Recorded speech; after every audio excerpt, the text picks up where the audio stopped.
आपकी साइफर के मुकदमे में इस्लामाबाद हाई कोर्ट से ज़मानत खारिज होने के बाद आज सुप्रीम कोर्ट में बाकायदा समात उनकी पोस्ट अरेस्ट बेल एप्लीकेशन पे 3 रुकनी बेंच ने आज उस पर कार्रवाई की और ये मिस्टर जस्टिस सरदार तारिक मसूद साहब की नुमाइंदगी उनकी as head of the bench उन्होंने इस केस पे आज समात की।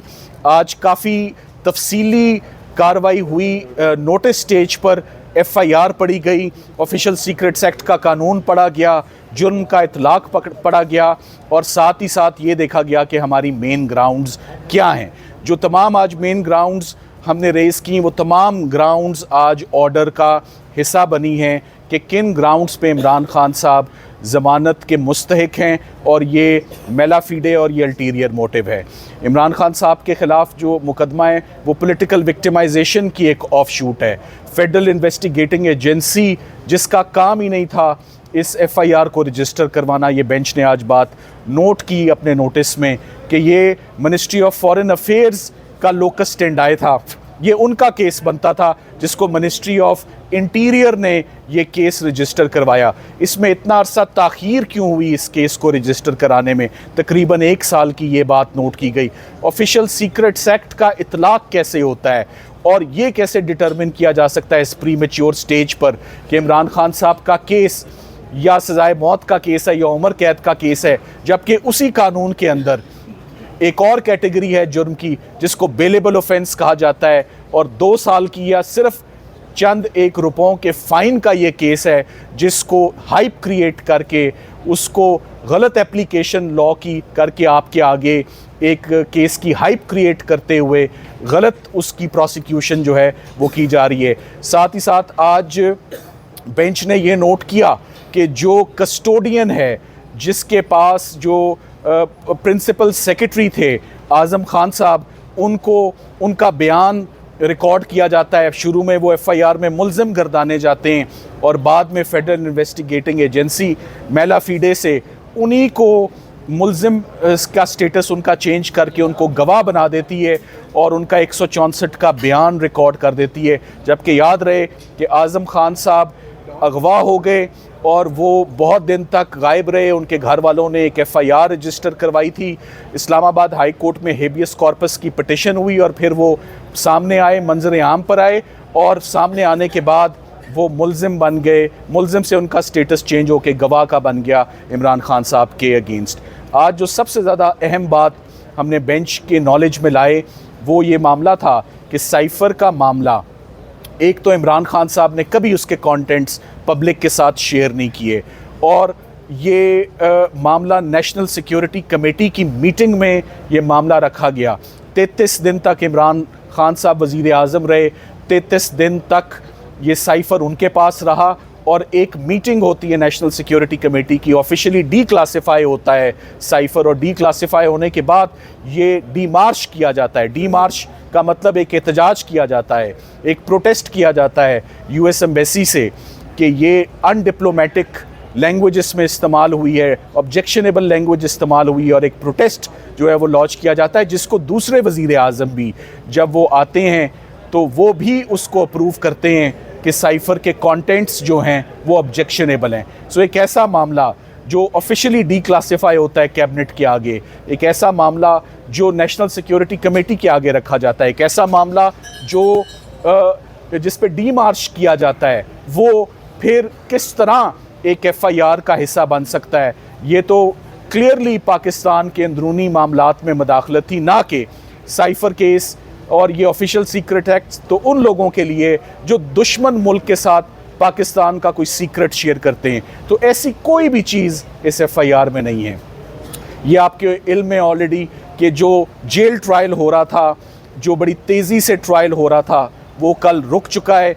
तमाम एविडेंस रिवर्स हो चुका है, तमाम चार्ज भी दोबारा फ्रेम होगा अगर होगा और एविडेंस भी दोबारा रिकॉर्ड होगी अगर होगी। फॉर द टाइम बीइंग आज सुप्रीम कोर्ट ने उनकी ज़मानत की एप्लीकेशन पर नोटिस जारी किया है फेडरल इन्वेस्टिगेटिंग एजेंसी को, स्टेट को, और ये बहुत जल्द अब ये post arrest bell Imran Khan साहब की ये टेकअप होगी। शाह महमूद कुरैशी साहब की भी बेल बहुत जल्द इसी हफ्ते, वो भी हम उम्मीद करते हैं कि वो साथ क्लब होके इन दोनों पिटिशंस का फैसला फॉर्मर प्राइम मिनिस्टर का और फॉर्मर फॉरेन मिनिस्टर की पोस्ट अरेस्ट बेल एप्लीकेशन का फैसला बहुत जल्द इंशाल्लाह सुप्रीम कोर्ट से मुतवक्के है। क्या बुनियादी इल्ज़ाम क्या है कि इसमें साइफर की काफ़ी गुम होना है या उसका मतन जो है वो लीक होना है? देखिए, बुनियादी इल्ज़ाम तो 3-4 उन्होंने इल्ज़ाम लगाए। एक इल्ज़ाम तो ये है कि जो प्राइम मिनिस्टर ऑफिस की कॉपी है वो वापस नहीं आई। तो एक कॉपी वापस ना आने के ऊपर अगर एक वज़ीर आज़म को अंदर जेल में रखा हुआ है तकरीबन 80-90 दिन से, तो ये बड़ा अनफॉर्चुनेट है। और दूसरी बात कि ये कंटेंट्स इसके पब्लिक के साथ शेयर किए गए जो कि हरगिज़ नहीं शेयर किए गए। आपको नहीं मालूम होगा कि क्या शेयर किए गए। तो एट बेस्ट वो बताया जाता है जी कि किसी पब्लिक गैदरिंग पर उन्होंने एक कागज़ लहराया जो कि अस्यूम किया जाता है, प्रिज्यूम किया जाता है कि वो साइफर था। सो कोई चीज़ पब्लिक के साथ शेयर नहीं होती, जो होता है बाय द बुक होता है और जो होता है वो नेशनल सिक्योरिटी कमेटी के आगे रखा जाता है। और सो इधर कोई जुर्म ही नहीं हुआ। हमने आज मेन हमारी ग्राउंड ये थी कि ऑफिशियल सीक्रेट्स एक्ट का इसको बिला वजह इसको कॉम्प्लिकेट करके आपके आगे रखा जा रहा है, अवाम के आगे रखा जा रहा है। ये बड़ा सीधा सा केस है, मगर इमरान खान साहब के ऊपर जितने भी केसेस हैं वो सारे कॉम्प्लिकेटेड केसेस ही आ रहे हैं। फॉरेन फंडिंग का केस हो तो वो घुमा के पेश किया गया, तोशा खाना का केस है वो भी घुमा के आया, ये साइफर का केस है, इसको भी जैसे हम अंग्रेज़ी में कहते हैं ना all Greek for the citizen, जिस केस की किसी को समझ ना आए वो केस बनाकर तो रजिस्टर कर दिया जाता है, बात का हवा बनाया जाता है, उसके अंदर होता कुछ नहीं। सलमान साहब ये बताएं कि आप फौजदारी मुकदमात के बहुत माहिर वकील हैं। आज जस्टिस सरदार तारिक मसूद साहब ने एक ऑब्जर्वेशन दी है कि आमतौर पर डिफेंस जो है वो ट्रायल की खामियों के ऊपर खामोश रहती है और बाद में जब ट्रायल कंक्लूड हो जाता है तो उसको अदालतों में चैलेंज करते हैं जी। वक्त से पहले खामियों को दूर कर रहे हैं। देखिए, मैं आपको आपका सवाल मैं समझ गया, उसका जवाब आप मुझसे ले लें। जो कल सारे का सारा एविडेंस रिवर्स हो गया और दोबारा नया ट्रायल ऑर्डर हुआ, हम समझते हैं कि ये मैं ये समझता हूँ कि इससे डिफेंस को नुकसान नहीं हुआ, इससे सरकार को नुकसान हुआ है, इससे मुद्दई को नुकसान हुआ है। ये साबित हुआ कि ये केस ठीक नहीं चल रहा था। आखिरकार एक डिविजनल बेंच का इंट्रा कोर्ट अपील का फैसला है कि तमाम एविडेंस दोबारा रिकॉर्ड होगा और रिवर्स होगा। इससे सबसे इम्पॉर्टेंट बात तो ये है कि ये ट्रायल एक्स्ट्राऑर्डिनरी स्पीड पर, एक्स्ट्राऑर्डिनरी पेस पर चल रहा था। आप भी बाहर थे, आज कोर्ट के अंदर जो प्रोसीडिंग्स हुई आप केल में हैं, आप मुझसे सवाल पूछ रहे हैं, आपको नहीं मालूम कि ऑफिशियल सीक्रेट्स एक्ट के ट्रायल के अंदर क्या हो रहा है। सुबह अंदर जाते हैं, शाम को बाहर आते हैं तो आप सवाल जवाब पूछते हैं तो हम बताते हैं।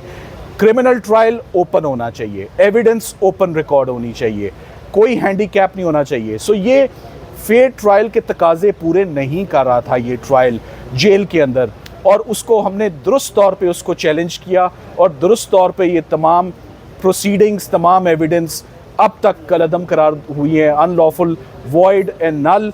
और साथ ही साथ में पूरे का पूरा ट्रायल, जिसे हम कानूनी लैंग्वेज में विशिएट कहते हैं, ये सारा ट्रायल विशिएट हो गया है। अब असर 9 ये दोबारा इसका आगाज़ होगा।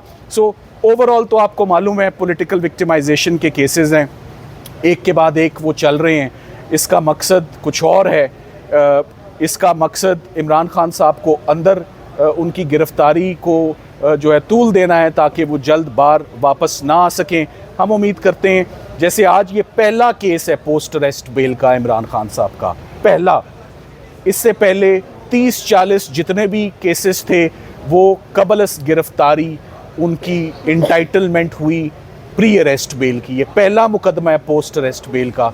सो उम्मीद करते हैं कि पोस्ट अरेस्ट बेल ग्रांट होगी इंशाल्लाह जिस दिन इसकी हियरिंग होगी। जो हाई कोर्ट की जानिब से बताया गया, आपका एतराज़ जज की तैनाती के सिलसिले में था, और दूसरा ये कि वो जो वहाँ से जो आर्डर जारी हुआ है उसकी जानिब से नोटिफिकेशन जो यहाँ वजारत या काबीना की तरफ से था उसको बुनियाद बनाकर कहा गया कि जेल के अंदर समातें नहीं होनी चाहिए। अब तो देखिए, अभी तक